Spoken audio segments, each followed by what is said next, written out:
नमस्कार मित्रांनो, आजच्या कथेचं नाव आहे गावातील ती भयंकर सैतानी शक्ती. कथेचे मूळ नाव आहे कथेचे लेखक आहेत मिलिंद जोशी. कथेला आता सुरुवात करू.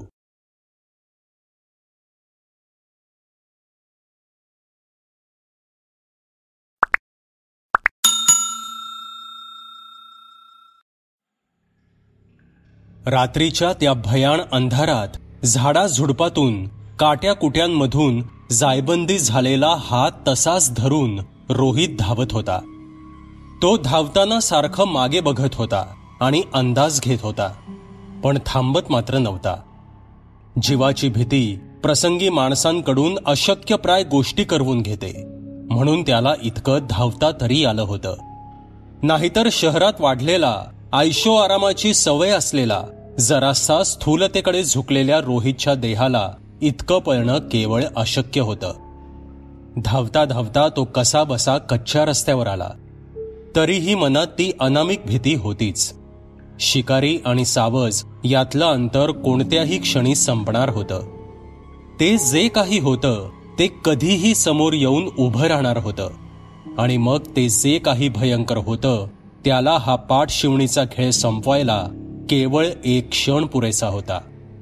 धापा टाकत असलेल्या रोहितने आधी रस्त्याच्या कडेला लपायला एक खड्डावजा जागा शोधली. थरथरत्या हाताने जीवापाड जपलेला मोबाईल बाहेर काढला. त्याच्या डाव्या हाताने पळता पळता जेव्हा तो पडला होता तेव्हाच शरीराची साथ सोडली होती. खुबा निसटून त्याच्यातून निघणाऱ्या कळा थेट त्याच्या मेंदूपर्यंत जात होत्या, पण त्याला फिकीर नव्हती. त्याला स्वतःचा जीव वाचवायचा होता. ते जे काही भयंकर होतं त्याच्या तावडीत जर सापडलो तर शरीर म्हणून काही तुकडेच मिळतील, किंवा ते सुद्धा मिळणार नाहीत हे त्याला माहीत होतं. त्याने कसाबसा मोबाईलवरती हात चालवला आणि एक नंबर डायल केला.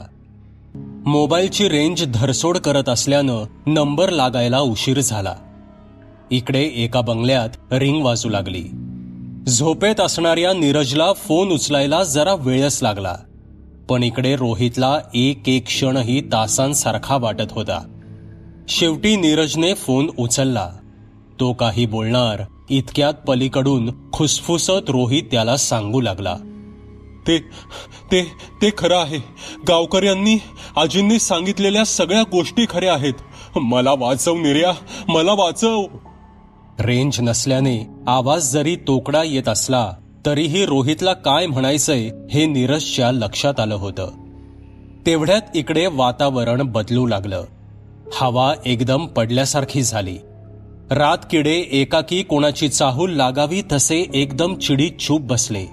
सगळ्या परिसरानंच अंग चोरून घेतल्यासारखं, श्वास रोखून बसल्यासारखं केलं. पानांची सळसळ थांबली. काळोख अजूनच गडद झाला. दूर बसलेलं घुबड देखील घशातल्या घुतकाराला थांबवून समोरचं दृश्य बघत बसलं, कारण ते भयंकर आता आलं होतं. रोहितला आपला अंत जवळ आल्याचं स्पष्ट जाणवलं. ते आपल्या मागच उभे आहे हे त्याच्या लक्षात आलं, आणि त्याला पॅन्टमध्येच लघुशंका झाली. त्याने डोळे घट्ट मिटले. नसत्या लोभापायी आपला जीव जाणार हे लक्षात येताच त्याने स्वतःलाच खूप शिव्या घातल्या. घरच्यांचे चेहरे त्याच्या डोळ्यासमोर येऊ लागले, आणि अचानक वातावरण पूर्ववत झाल्यासारखं वाटलं. त्याने आश्चर्याने डोळे उघडून पाहिलं तर ते समोर आलं होतं.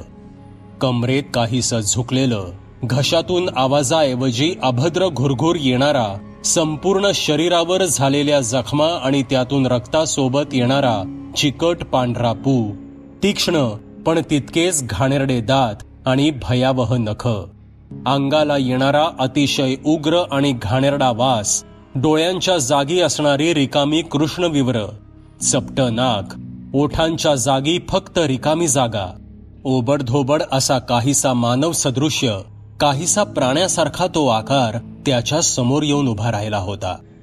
रोहित प्रथमच ते जे काही होतं त्याला इतक्या जवळून बघत होता. भयातिरेकाने त्याच्या तोंडून एक मोठी किंकाळी फुटली, पण ती सुद्धा घशातच विरली. त्या भयंकर आकारानं आपली मोठाली नखे रोहितच्या शरीरात घुसवली आणि त्याच्या अंगातलं रक्त तो शोषून घेऊ लागला. रक्ताचा थेंब थेंब त्याने मिनिटभरात ओढून घेतला आणि उरलेल्या कातडी लावलेल्या सांगाड्याचे त्याच दोन्ही हातांच्या नखांनी छिन्न विछिन्न तुकडे करून टाकले. त्या भयंकर शक्तीच्या डोळ्यात आता अंगार फुलू लागला होता. आजचा हा तिसरा बळी त्याने घेतला होता. या बळीसाठी त्याला तब्बल 5 ते 6 दशकं वाट बघावी लागली होती. पण आता तो मुक्त होता. आता तो त्याचा कार्यभाग करू शकणार होता. त्याची शेवटचीच उरलेली इच्छा या निसर्गाच्या विरुद्ध जाण्याची, अमर होऊन जगावर राज्य करण्याची, सर्वशक्तिमान होण्याची. इकडे बंगल्यात नीरज घामाने ओला झाला होता. आत्तापर्यंत त्याला ज्या भाकड कथा वाटत होत्या त्यात त्याच्या मित्राचा जीव गेला होता. त्याची ती अस्पष्ट किंकाळी त्याने फोनवर ऐकली होती. तेवढ्यात नीरजच्या अंगावर एक हात पडला. त्याने दचकून मागे बघितलं. तिथे सुवर्णा झोपली होती, पण तिचे तोंड विरुद्ध बाजूला होते, त्यामुळे तिचा हात खांद्यावर यायचा प्रश्नच नव्हता. हा आपला भास होता का कोणीतरी आपल्याला ह्या रूमच्या आत येऊन स्पर्श केला? पण हे कसं शक्य आहे? नक्कीच हा आपला भासच होता. नीरजच्या मनात विचार चमकून गेले. त्याने मनाची तयारी केली आणि तो पुन्हा आडवा झाला. पण झोप आता 7 जन्माची त्याची वैरी झाली होती. भीत भीत अंगावर पांघरून घेऊन तो तसाच पडून राहिला. पहाटे पहाटे कधीतरी त्याचा डोळा लागला.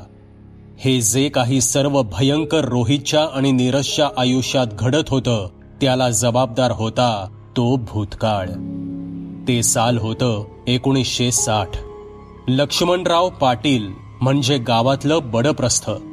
गावकरी त्यांना अदबीनं अण्णा म्हणायचे. काहीशे एकर बागायत जमीन, गोठ्यात गाई म्हशी, मळ्यात शेळ्या, शिवाय वाड्यात मागच्या बाजूला मोठी बारव, वाड्याला लागूनच धान्य साठवायला कोठार, अंगणात बैलगाड्या आणि गडी माणसांना वापरायला सायकल सुद्धा होती. तसेच मेड इन इंग्लंडची फटफटी सुद्धा गोऱ्या साहेबाला सांगून अण्णांनी विकत घेतली होती. लोकांकडून मिळणारा मान मरातब आणि गावची पाटीलकी, एकूणच लक्ष्मणरावांचा थाट होता. एखाद्या कथेत राजाला जी चिंता असते तीच चिंता ह्या अण्णांना सुद्धा होती. त्यांच्या पदरी पोर काही नव्हतं. या वैभवाला पुढे कोण वारस मिळणार ह्या चिंतेत ते कायम असायचे. पत्नी सखूबाई आपल्या ओटीत लेकरू नाही म्हणून उदास असायच्या. जुना काळ तो. लग्नाला 4-5 वर्ष होऊनही मूल नाही म्हणून त्यांना डोहाळ जेवणाच्या कार्यक्रमांना आमंत्रण सुद्धा मिळेनासं झालं होतं. त्या बोलून दाखवत नव्हत्या, पण याला कुठेतरी अण्णाच जबाबदार होते असं त्यांना वाटत होतं. तर दुसरीकडे अण्णांना आपल्या बलदंड देहावर पूर्ण भरोसा होता. दुसऱ्या लग्नाचा विचारही अण्णा मनात करत होते. शिवाय त्यांच्या नजरेला नजर देण्याचं धारिष्ठ्य अख्ख्या गावात कोणात नव्हतं. त्यामुळे सखू काय म्हणेल याची त्यांना पर्वा नव्हती. एक दिवशी अण्णा मळ्यातून घरी येत असताना रस्त्याच्या कडेला त्यांना एक माणूस दिसला. अंगावर काळे कपडे, गळ्यात कवड्यांची माळ, हातात रुद्राक्ष, केसांच्या जटा अन कपाळावर भस्माचे पट्टे उठलेला तो माणूस रस्त्याच्या कडेला बसला होता. अण्णांनी शंभूला म्हणजेच त्यांच्या गड्याला गाडी थांबवायला लावली. पण मालक, शंभू एवढंच बोलू शकला. कातरवेळी सावल्या पुसट होत जात असताना अण्णांचा वर गेलेला हात बघून गड्याने गप्प गाडी थांबवली. महाराज, इकडं कुणीकडे आलं म्हणायचं? अण्णांनी त्या माणसाला विचारलं. जगाची मालकी तुझ्या बापाला देऊन शंभो महादेव कैलासवर गेलाय कार भाड्या. चालता हो, नाहीतर जित्ता फुकून टाकीन गाडी सकट. उत्तरा दाखल त्या सिद्ध तांत्रिकानं अण्णांना सुनावलं. अण्णांना असलं ऐकून घ्यायची सवय नव्हती. त्यांच्या देहाकडे बघून कोणीच त्यांच्याशी असं बोलायची हिंमत करू शकत नव्हतं. हा निश्चितच कोणीतरी सिद्ध मांत्रिक असावा हे अण्णांच्या अनुभवी नजरेनं ताडलं. अण्णा खाली उतरून त्यांच्याजवळ गेले. क्षमा करा महाराज, आपल्याला कुठवर जायचंय सांगा, आमचा गडी तुम्हाला पोचवेल. काकुळतीला येऊन अण्णा म्हणाले. सगळ्या कामांना माणसं लावून उपयोग नसतो, काही कामं स्वतः करत जा, असं म्हणत लंगडत्या पायानं तो तांत्रिक गाडीत जाऊन बसला आणि अण्णांना गाडी चालवायला सांगितली. अण्णा संमोहित झाल्यासारखे बैलाचे दावे घेऊन बसले आणि शंभूला वाड्यावर जायला सांगू लागले. हे भलतंच प्रकरण आहे बघून शंभू सुद्धा लगेच वाड्याकडे परतला. गाडीत एकांत लाभताच मांत्रिक बडबडू लागला. पोर होत नाही म्हणून दुसऱ्या लग्नाचा विचार करून फायदा नाही, दोष तुझ्यात आहे. अचानक आपल्याला पहिल्याच भेटीत ओळखणारा हा माणूस बघून अण्णा अचंबित झाले, पण लगेच सावरून अण्णा उत्तरले, जर असं असेल तर तुम्हीच त्यातून वाट दाखवा महाराज. त्यावर ओठांवर छद्मी हास्य आणत तो मांत्रिक म्हणाला, उपाय माझ्यासाठी डाव्या हाताचा मळ आहे, पण ह्या जगात प्रत्येक गोष्टीची किंमत असते. तू देऊ नाही शकायचा ती किंमत. दुखती नस पकडली की माणसाकडून काहीही करून घेता येतं हा अनुभव त्या तांत्रिकाला नवा नव्हता. महाराज, सांगाल ती किंमत मोजतो, पण उपाय करा. अण्णा बसल्या जागेवरूनच हात जोडून म्हणाले, सगळ्याची किंमत पैशांनी मोजता येत नाही. पुन्हा विचार कर आणि मग मला सांग. तांत्रिक काहीसा मवाळ होऊन म्हणाला. सावज टप्प्यात आलंय हे त्यानं ओळखलं होतं. मागं हटणार नाही जी, अण्णा म्हणाले. ठीक आहे, नदीकाठी घे. एवढंच बोलून तांत्रिक गप्प बसला. गाडी नदीकाठच्या स्मशानात जाऊन थांबली. तेव्हा रात्र नुकतीच सुरू झाली होती. कृष्ण पक्षातील पंचमी असल्याने चंद्रप्रकाश बऱ्यापैकी होता. तसे तो तांत्रिक अण्णांना काहीतरी सांगू लागला. तांत्रिकाने सांगितलेल्या गोष्टींची यादी अण्णा लिहून घेत होते. काळी हळद, बायकोचे अखंड केस, गुलाल, बकरी, बायकोच्या हातानं दळलेले गव्हाचे पीठ, तांदूळ, लिंबू, कवड्या, काळी बाहुली आणि त्यानंतर तांत्रिकानं जे काही सांगितलं ते लिहून न घेता तोंड वासून अण्णा तांत्रिकाकडे बघतच राहिले. काय झालं? मी तुला किंमत दे म्हटलो तेव्हा काय बोललास आठवतंय ना? जमत असेल तर सांग, नाहीतर आल्या पावली निघ, तांत्रिक म्हणाला. थरथरत्या हातांनी अण्णांनी यादीतली ती शेवटची गोष्ट लिहिली. तांत्रिकाला हवी होती 16 वर्षांची सुलक्षणी, विशिष्ट नक्षत्रावर जन्मलेली कुमारिका. इकडे शंभू चालत वाड्यावर पोचला. तरी आपल्या घरधन्याचा काही पत्ता नाही हे बघून कावऱ्या बावऱ्या झालेल्या सखूने अण्णांबद्दल चौकशी चालू केली. शंभू देखील त्याला माहीत असलेलं सगळं सांगून मोकळा झाला. कोणावर चटकन विश्वास ठेवतील किंवा कोणाला अदबीनं वागवतील हा अण्णांचा स्वभाव नव्हताच. मग हा कोण कुठला बाबा आला आणि त्यानं अण्णांवर काय गारुड केलं हे त्या स्त्री मनाला कळत नव्हतं. वाट पाहण्यापलीकडे त्या काहीच करू शकत नव्हत्या. दिवे लागण होऊन तासभर लोटला. तेव्हा कुठे घुंगरांचा परिचित आवाज आला आणि सखूबाई लगबगीनं बाहेरच्या ओट्यावर आल्या. बाहेरच्या घांगाळ्यातून पायावर पाणी ओतत अण्णा फक्त जेवायला वाढा इतकं मोजकं बोलून त्यांच्या खोलीत निघून गेले. शंकेची पाल सखूबाईच्या मनात चुकचुकली. आपण कुठल्या संकटात पडलो याचा अण्णा बराच वेळ विचार करत बसले होते. इतका वेळ आपण कोणत्या तरी भानामतीखाली होतो. आपली सद्विवेक बुद्धी कुठे घाण टाकली होती हे अण्णांना समजत नव्हतं. यातून बाहेर पडता येईल का असा विचार डोक्यात येताच, विचारही करू नकोस असा त्या मांत्रिकाचा आवाज खोलीभर घुमला आणि अण्णा दचकले. यातून बाहेर पडण्याचा मार्ग शिल्लकच राहिला नव्हता. कारण अण्णा जेव्हा परत जायला निघाले होते तेव्हा मांत्रिकाने त्यांना गाडीतून त्यांचं आसन आणायला सांगितलं होतं. तितक्यात गाडीत असलेला खिळा लागून अण्णांच्या डाव्या अंगठ्यातून रक्त लागून त्या आसनावर पडलं होतं आणि नियतीनं तिचा डाव साधला होता.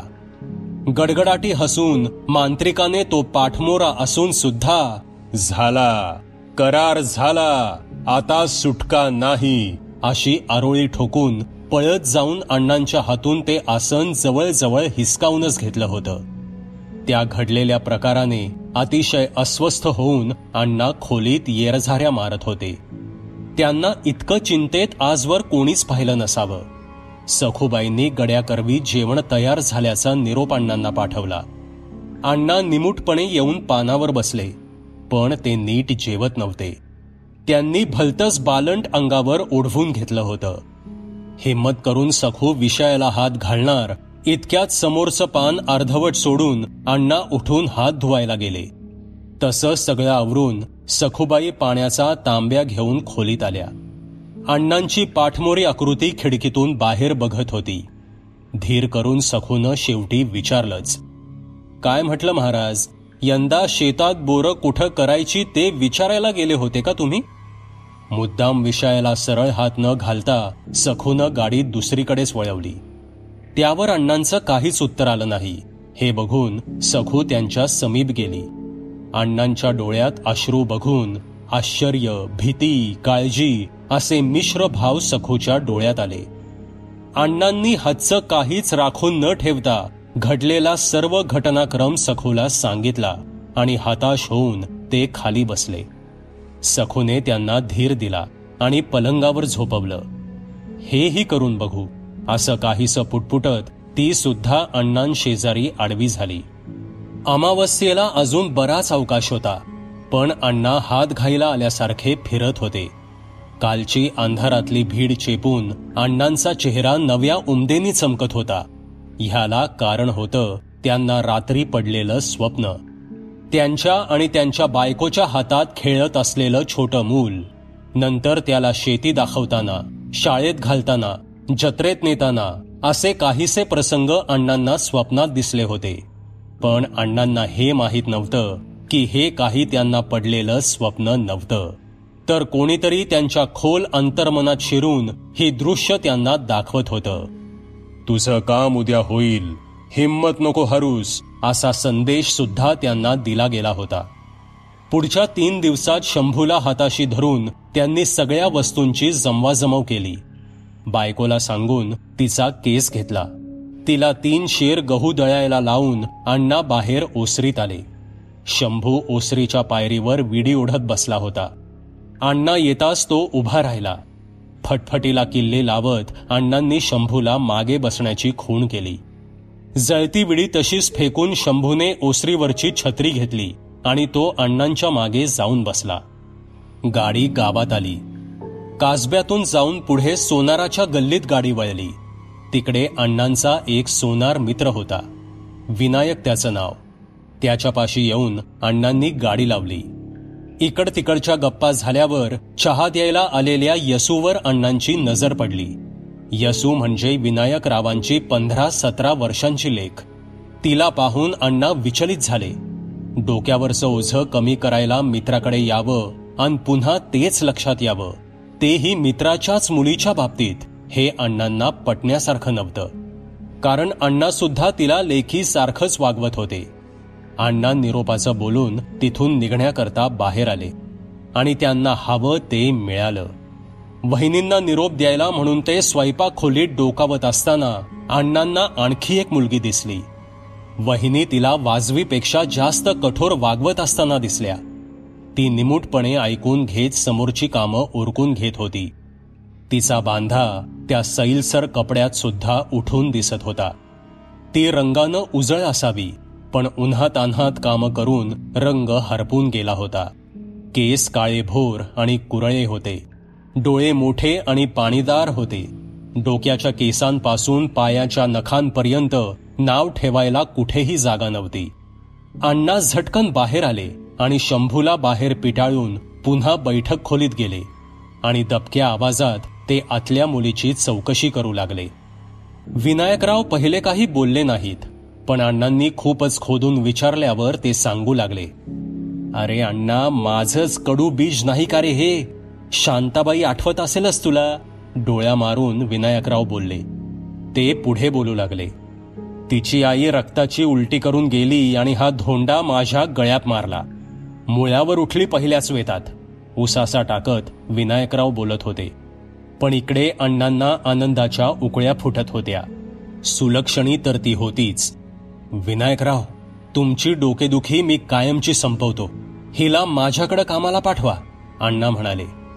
ठेवलेल्या बाईची लेक आपल्या घरातून जाणार हे कोणत्या बाईला नको असतं. त्यामुळे वहिनी सुद्धा हो म्हणाल्या आणि संध्याकाळी नैना अण्णांच्या वाड्यावर राहायला सुद्धा आली. सगळं पूर्ण झाल्याच्या आनंदात आज अण्णांनी भरपूर जेवण केलं आणि रात्री सखोला बऱ्याच रात्रींनंतर जवळ उठलं. अमावस्येला विधी करायचा होता, त्यासाठी स्मशानात भेटायचं ठरलं होतं. शंभूला टाळून आज अण्णा आणि ती मुलगी असे दोघेच निघाले होते. मुलीच्या हातात गाठोडं देऊन अण्णा कंदील घेऊन पुढे चालले होते. अर्धा तास पायपीट केल्यावर अण्णा, नैना आणि ते गाठोडं तांत्रिक होतात तिकडे आले. भीतीने गाळण उडालेली ती 15 वर्षांची पोर आज गप्प उभी होती. ज्या अण्णांच्या भरवशावरती इकडे आली होती त्यांनीच तिचा बाजार मांडायचा ठरवला होता. मांत्रिक साधनेतून उठला आणि दूर वडाच्या झाडाखाली चालत जाऊ लागला. नकळत या दोघांनीही त्याच्या पाठीमागे चालायला सुरुवात केली. गाव संपून जंगल सुरू होण्याचा तो भाग होता. रात्री चोर चिलटे ही जायला घाबरतील इतकी भयान शांतता त्या भागात असायची. तिकडे हा मांत्रिक बिनधास्त मांडी घालून बसला आणि त्याने तिथेच आपली झोळी आणि आणलेलं गाठोडं रिकामं केलं. आणलेल्या सगळ्या वस्तू बरोबर असल्याची खात्री करून त्याने एक रिंगण आखलं. त्यावर स्वतःच भस्म टाकून संरक्षक भिंत बनवली. ही भिंत बाहेरून आत त्रास देणाऱ्यांना नव्हतीच मुळी. आतला उपद्रव बाहेर जाऊ नये म्हणून होती. आता तो साक्षात त्याच्या आवाहनाला बसला. धुनी पेटवली. अगम्य असे मंत्र तो तांत्रिक पुटपुटू लागला. आवर्तनावर आवर्तनं घडू लागली. मध्येच तो समिधा आणि काळे तीळ धुनीत टाकत होता. सगळं काही व्यवस्थित सुरू होतं. पण आपण हे काय आणि कशाला करतोय हे विचारण्याची शुद्ध सुद्धा त्या दोघांना राहिली नव्हती.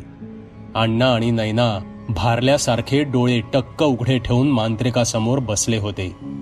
आता वातावरणात बदल होऊ लागला. त्यांना सुद्धा आता काहीतरी जाणवू लागलं होतं. आवर्तनांचा परिणाम अचूक झाला होता. सखूच्या हातच्या पिठाने बनवलेली बाहुली हलू लागली. वारा पडल्यासारखा झाला. रातकिडे कोणाची चाहूल लागावी तसे शांत बसले. पानांची सळसळ थांबली. अंधार अजूनच गडद झाला. सगळं स्तब्ध करून त्याने आपल्या आगमनाची चाहूल दिली होती. मांत्रिकाने हात जोडले. स्वतःचं रक्त धुनीत टाकलं. चाकू अण्णांकडे दिला आणि त्यांचा हात कापून तो बाहुलीवर धरायला सांगितला. अण्णांनी क्षणाचाही विलंब न लावता यंत्रवत आपल्या हातावर चाकू फिरवला आणि एक बारीकशी रक्ताची धार बाहुलीवर धरली आणि त्या रक्ताचा स्वीकार करून आता ते या जगात यायला मोकळं झालं. ते रक्त त्याच्या ह्या जगात येण्याचा मार्ग होता आणि त्याच्या बरोबर केलेला करार सुद्धा होता. नाहीतर जगातली चांगली शक्ती अशा वाईट शक्तींना कधीच या जगात पोहोचू देत नाही. ती सर्वव्यापी काळी शक्ती ह्या जगात हतबल असते. ते केवळ इकडे चांगल्या शक्तीची सत्ता चालते म्हणूनच.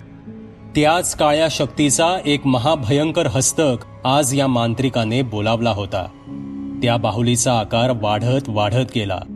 हे अनैसर्गिक कृत्य बघून सुद्धा अण्णा शांतच होते, तर ती मुलगी सगळ्या भावभावना विसरून एक सजीव दगड झाली होती. ते जे काही भयंकर आलं होतं त्याने त्या मुलीकडे बघितलं. मांत्रिकाला लगेच लक्षात आलं. त्याने तिच्यावरची नजरबंदी हटवली.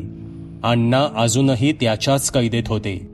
अण्णांनी संभाव्य धोका ओळखून तिचा हात घट्ट पकडून ठेवला. शुद्धीत येताच त्या मुलीने हा अमानवीय आकार बघून किंकाळी फोडली. ती सुटण्यासाठी धडपड करू लागली, पण अण्णांनी तिला सोडलं नाही. मला पोर हवंय मला, असं काहीसं अण्णा बोलत होते.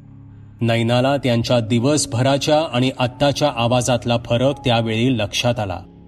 एका झेपेत ती मोठी झालेली बाहुली नैनावर आरूढ झाली. कागद फाडावा इतक्या अलगद त्याने तिचे अंगापासून कपडे वेगळे केले आणि तृप्त झाल्यावर तिला रिंगणाबाहेर फेकून दिलं. आणलेला नैवेद्य घेतल्यानंतर ते बाहुलीचे रूप सोडून काळ्या सावलीत आले. त्याच्या घरघरीतून अण्णांना काय कळलं देव जाणे, पण अण्णा निमूटपणे घरी चालत गेले. आता अण्णांचा आणि त्याचा रक्ताचा संबंध आला होता. अण्णा स्वतःवर खुश होते, पण त्यांनी एक चूक केली होती आणि ती खूप मोठी चूक होती. त्यांनी या जगातल्या कराराचे नियम त्या जगातल्या शक्तीवर लागू केले होते. ते तसं होणार नव्हतं. आता अण्णांना दर 5 वर्षाला त्याला एक अशी मुलगी आणून द्यावी लागणार होती, आणि ते सुद्धा बाहेर कुठे नाही, त्यांच्या स्वतःच्या घरात. वारस मिळवण्यासाठी सर्वस्व घालवण्याची ही सुरुवात होती. पण अण्णा ह्या सगळ्याच्या पलीकडे गेले होते. घराच्या उंबऱ्यात येताच ते शुद्धीवर आले, पण ते प्रचंड संतापलेले होते. तामसी शक्तीच्या सहवासाचाही गुण लागतोच की. दिवसेंदिवस अण्णांचा स्वभाव भयंकर चिडचिडा होऊ लागला. घरातले देव केव्हाच गुंडाळून नदीत विसर्जित झाले. रोजची पूजा अर्चा थांबली. इकडे त्याच दरम्यान सखू गर्भार राहिल्यानं अण्णांना त्याच्याबद्दल विश्वास दृढ झाला. अण्णा त्याचे हस्तक बनले. त्या बदल्यात अण्णांना गावातली जी जमीन हवी असायची तिचा मालक मरू लागला. ज्यांनी बऱ्या बोलानं जमिनी दिल्या त्यांच्या हाती रुपयांच्या नावाखाली कवड्या ठेवल्या गेल्या. हळूहळू गावात कुजबूज वाढली. पण अण्णांना फिकीर नव्हती. अण्णा ज्या बाईकडे बघायचे ती वाड्यात हजर केली जायची. कधी चहाच्या पलीकडे काही न घेणारे अण्णा आजकाल रोज उंची दारू प्यायला लागले. ह्या सगळ्याला कंटाळून सखू 7 महिन्यांची गरोदर असतानाच माहेरी निघून गेली. तिला परत बोलवायला देखील अण्णा गेले नाहीत. त्यासोबतच त्यांची त्याला साध्य करून घ्यायची हौस वाढली. मांत्रिक गुरु आणि अण्णा त्याचा चेला. अमावस्या पौर्णिमेला वाड्यातून कसले कसले आवाज येऊ लागले. कुत्री रोज रात्री अण्णांच्या वाड्याकडे बघून भुंकू लागायची. लोकांनी अण्णांचा धसका घेतला होता. त्यांच्याशी बोलणारे गावातले मोजकेच लोक शिल्लक होते, आणि तेही आता त्याचे हस्तक झाले होते. मध्ये काही काळ गेला आणि एक दिवस शंभू अचानक मरून पडलेला लोकांना दिसला. त्याच्या शेवटच्या वेळी त्याने नक्कीच काहीतरी भयानक बघितलं असणार हे लोकांना लक्षात आलं. त्याचे डोळे मरताना टक्क उघडे होते. वर्षामागे वर्ष लोटत होती, अन एक दिवस अचानक अण्णा सुद्धा दिसेनासे झाले. लोकांनी सुटकेचा श्वास सोडला, पण गावकऱ्यांचा आनंद जास्त काळ टिकणारा नव्हता. अण्णांना गायब होऊन 6-8 महिने झाले असतील. एक गावकरी अण्णांच्या वाड्याजवळून जात होता. वेळ काही अगदीच रात्रीची नव्हती. 8:30-9 वाजले असतील. पायी जात असताना त्याला श्श असा आवाज आला. त्याने सहज त्या आवाजाच्या दिशेनं नजर फिरवली, पण कोणीच नव्हतं. भास झाला असेल असे वाटून तो पुन्हा चालू लागला, पण पुन्हा त्याला आवाज आला. त्याने किंचित त्रासाने मागे वळून बघितलं तर वाड्याच्या ओसरीत खांबामागे लपून कोणीतरी आपल्याला हाक मारतंय हे त्याला दिसलं. त्याने पळून जाण्याचा प्रयत्न करून बघितला, पण सगळंच निष्फळ ठरलं. क्षणार्धात त्याने सावस पकडलं आणि त्याच्या मानेत आपली तीक्ष्ण नखे घुसवली. 1 मिनिटात रागाने त्याच्या चिंध्या करून टाकल्या. रात्री 10 वाजून गेल्यावर देखील आपला एकुलता एक मुलगा घरी परतला नाही हे बघून लक्ष्मीबाई घाबरल्या. दाराच्या उंबऱ्यावर फुलपात्र पालथं घालून ती माय अंगणातल्या खाटेवर बसून राहिली. नवीनच लग्न झालेली सून सारखी आत बाहेर करत नवऱ्याच्या वाटेकडे डोळे लावून बसली होती. तिचाही धीर संपत आला होता आणि ती आजूबाजूच्या माणसांना आपल्या नवऱ्याला शोधण्यासाठी विनवू लागली. गावात अशा गोष्टी पसरायला वेळ लागत नाही. बाया बापड्या घरी सासू सुनेला धीर देत होत्या, तर त्यांची पुरुष मंडळी त्या माणसाला शोधायला गेली. त्याच्या घरापासून शेतातल्या रस्त्यावरच अण्णा पाटलाचा वाडा होता. तिथेच त्या गावकऱ्यांना प्रेताच्या चिंध्या दिसून आल्या. मानेपासून उखडलेलं मुंडकं, पोटात छातीवर नखांचे ओरखडे स्पष्ट दिसून येत होते. बरगड्यांच्या खालून हात घालून तिथून मानेपर्यंत शरीराचे थेट 2 तुकडे केले होते. कमरेपासून पाय तसेच होते आणि त्यावर फक्त अर्धवट झुकलेला मणका दिसत होता. काही कमकुवत मनाची माणसं ते दृश्य पाहून तिथेच ओकू लागली. 1-2 म्हाताऱ्यांना तो प्रकार पाहून चक्कर आली. कोण्या जनावराचं हे काम नाही हे सगळ्या लोकात एकमत झालं. कारण इतकी भयंकर चिरफाड होऊनही रक्ताचा साधा एक थेंबही कुठे सांडला नव्हता. सगळेच भीतीने थरथरत उभे राहिले. निव्वळ आपल्यासोबत आणखी काही लोक आहेत याच एक आधारावर ते उभे होते. परिस्थिती ओळखून एका म्हाताऱ्याने देवाचं नाव घेत आपलं पागोटं सोडलं आणि त्या माणसाचे तुकडे भरायला सुरुवात केली. तरण्या पोरांनी सुद्धा म्हाताऱ्याला हात लावला आणि चटकन जे शिल्लक होतं ते भरून घेऊन मंडळी देवाचा धावा करत आल्या पावली परतली. घरी प्रेताचे तुकडे घेऊन येताच म्हातारीला हृदयाचा तीव्र झटका आला आणि बसल्या जागीच प्राण सोडून ती मोकळी झाली. तिला या वयात आपल्या पोटच्या गोळ्याला इतक्या वाईट अवस्थेत बघताच आलं नाही. त्याची बायको आभाळ फाटल्यासारखी रडली. जमलेल्या लोकांना तो माणूस आणि त्याची आई वारल्याच्या दुःखापेक्षा अण्णांच्या वाड्याची आणि खुद्द अण्णांची सुद्धा भीती वाटू लागली. रात्रीच घाईघाईने दोघांवर अंत्यसंस्कार करून टाकण्यात आले आणि जो तो ज्याच्या त्याच्या घरी झोपायला निघून गेला. सकाळी गावात, पारावर, चौकात, नाक्यावर, पाणवठ्यावर, फाट्यावर सगळीकडे काल घडलेल्या प्रकाराची चर्चा सुरू झाली. पोलिसांनीही सरपंचांच्या सांगण्यावरून जनावराच्या हल्ल्यात मृत्यू अशी नोंद करून पंचनामा आटोपता घेतला. दुपारी 4 वाजता तातडीची ग्रामसभा बोलावण्यात आली.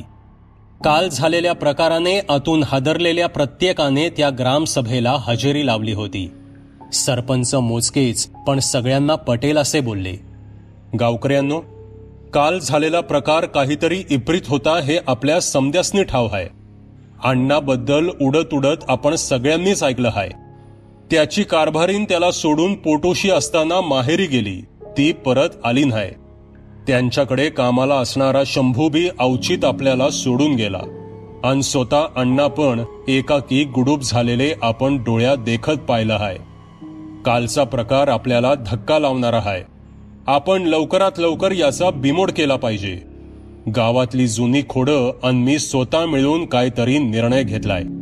ते म्हणजे शेजारच्या जंगलात कोण तर सिद्ध बाबा आहेत, त्यांना आम्ही समधी मिळून हे बालंड घालवण्यासाठी विनंती करू, म्हणजे मग कोणाला बी त्रास नग असे म्हणून सरपंच गावातील 2-4 जुनी माणसं आणि काही नवी मंडळी घेऊन जंगलात गेले. तिथे बसलेल्या सिद्ध बाबांना सांगून त्यांची करुणा भागून त्यांना घेऊन ते आले. बाबा मोठे तपस्वी होते. तपस्येचं तेज त्यांच्या चेहऱ्यावर दिसत होतं. लोककल्याणासाठी बाबा लगेच तयार झाले. त्यांना आपल्या साधनेवर पूर्ण विश्वास होता. बाबा गावात पोहोचेपर्यंत रात्र झाली होती. बाबांनी ती जागा बघायचं ठरवलं. लोकांनी भीतीने सकाळी दाखवतो जी, आत्ता नको असे सांगितलं आणि घरी धूम ठोकली. सरपंच तुमची आमच्या घरी सोय करतो असे म्हणून बाबांना सांगत होते, पण बाबा संन्यासी असल्याने रात्र कोणाच्याही घरी काढत नसत. त्यांचा नियमच तसा होता. म्हणून त्यांना गावच्या शंकराच्या मंदिरात ठेवून सरपंच देखील घरी गेले. बाबा आसनस्थ झाले. त्यांनी ध्यान लावलं. 15-20 मिनिटे गेली तरीही आज बाबांचं ध्यान लागत नव्हतं. बाबांसाठी हे नवीनच होतं. त्यांनी वयाच्या 8व्या वर्षापासून आपली आध्यात्मिक प्रगती दाखवून दिली होती. गुरुची त्यांच्यावर कायमच कृपादृष्टी राहिली होती. महादेवाची इच्छा असं म्हणून ते झोपायला म्हणून आडवे झाले. इतक्यात त्यांना श्श असा आवाज आला. कोण आहे रे? महाराज म्हणाले. महाराज म्या हाय. सरपंचांनी जेवण धाडलंय, कोणीतरी भसाड्या आवाजात बोललं. बोलताना प्रत्येक अक्षर उच्चारायला कष्ट पडत असावेत इतका भसाडा आवाज होता त्याचा. बाबांनी बसल्या जागेवरूनच त्याला विचारलं, अरे मग आत ये की. आणि काय रे, आवाजाला काय झालंय तुझ्या? आवाज बसलाय माझा. आज या दिवसभराच्या गडबडीत आंघोळ बी झाली नाही म्हणून आत येता यायचं नाही, जेवण घ्या असे शब्द बाबांच्या कानावर पडले. ते ऐकून बाबा उठले, मंदिराबाहेर गेले. त्यांनी आसपास बघितलं पण कोणीच नव्हतं. तसे बाबा सावध झाले. त्यांनी अनाहूतपणे तोंडात जप सुरू केला. बाबांचे डोळे त्याला किमान 1-2 मिनिटं शोधत होते. तेवढ्यात त्यांना कोणीतरी दिसलं. दूरवरून कोणीतरी चालत येत होतं. बाबा तयार झाले. चालणारा आकार स्पष्ट झाला. त्यांना बघून आणखीनच झपाझप पावलं टाकत तो बाबांच्या जवळ गेला आणि म्हणाला, अहो महाराज, मंदिरातून बाहेर का आलासा? मी येतच होतो की जेवण घेऊन. न कळून तो गडी बोलला. काहीच न झाल्यासारखं दाखवून त्यांनी जेवण घेतलं. त्याला न विसरता अंगारा लावला आणि तडक घरी जाण्यासाठी सांगितलं. आपलं ध्यान का लागलं नाही हे आता बाबांना कळलं होतं आणि त्याच्या ताकदीचा अंदाजही आला होता. आलेलं जेवण करून बाबा झोपी गेले. स्वप्नात त्यांना त्यांच्या गुरुचं दर्शन झालं. तुझी तपश्चर्या याच कामासाठी होती, पण वेळ आत्ताची नव्हती. नियतीनं फासे बरोबरच टाकले आहेत, फक्त तिच्या प्रवाहात त्याची ढवळाढवळ झाली आहे इतकंच. हिम्मत हरू नकोस. जन्म मृत्यू हा खेळ आहे हे लक्षात ठेव. विधात्याचं काम अव्याहतपणे चालू ठेवणं हे आपलं काम. तयारी कर. इतकं बोलून गुरु अंतर्धान पावले. गुरुदर्शन झाल्याने बाबांच्या डोळ्यात झोपेतही अश्रू तरळून गेले. दुसऱ्या दिवशी सकाळी ब्रह्ममुहूर्तावर उठून बाबांनी नित्यकर्म आटोपले. स्नान संध्यादी झाल्यावर एकटेच ती जागा बघायला गेले. आतमध्येही कोणीतरी आपल्याकडे बघतंय, आपल्याही शक्तीचा अंदाज ते घेतंय हे त्यांच्या लक्षात आलं होतं. पण लढाई आरपारचीच करायची होती, कारण हा धोका आता फक्त त्या वाड्यापुरता किंवा त्या जागेपुरता मर्यादित राहिला नव्हता, तर आता ते कुठेही मुक्तपणे वावरत होतं. बाबा मंदिरात नाही हे बघून सरपंच आणि 2-4 धीड गावकरी अण्णांच्या वाड्यापाशी पोचले. बाबा वरच्या माडीवरच्या खिडकीत एकटक पाहत होते. त्यांच्या चेहऱ्यावर सात्विक संताप स्पष्ट दिसून येत होता. तिकडून तेही त्यांच्याकडे तसंच बघत होतं. बाकीच्यांना ते दिवसात दिसणारं नव्हतंच, पण बाबांच्या डोळ्यापासून कुठलीही गोष्ट लपून राहिली नव्हती. काही वेळानं बाबांनी तो चक्षु संवाद आवरता घेतला. दोन्ही डोळे मिटले आणि एक दीर्घ श्वास घेऊन बाबांनी ती अवस्था सोडून त्रिमितीय जगात पुन्हा प्रवेश केला आणि सगळ्यांना सोबत घेऊन पुन्हा मंदिरात आले. गावकऱ्यांना सांगा सरपंच, आज रात्री कोणीही बाहेर पडायचं नाही. अगदी कोणीही कितीही परिचयाचं माणूस दारावर आला तरीही दार उघडायचं नाही. मी आज रात्रीच उपाय करणार आहे. इतकं बोलून बाबा स्वतःच मंदिरात होमाची तयारी करू लागले.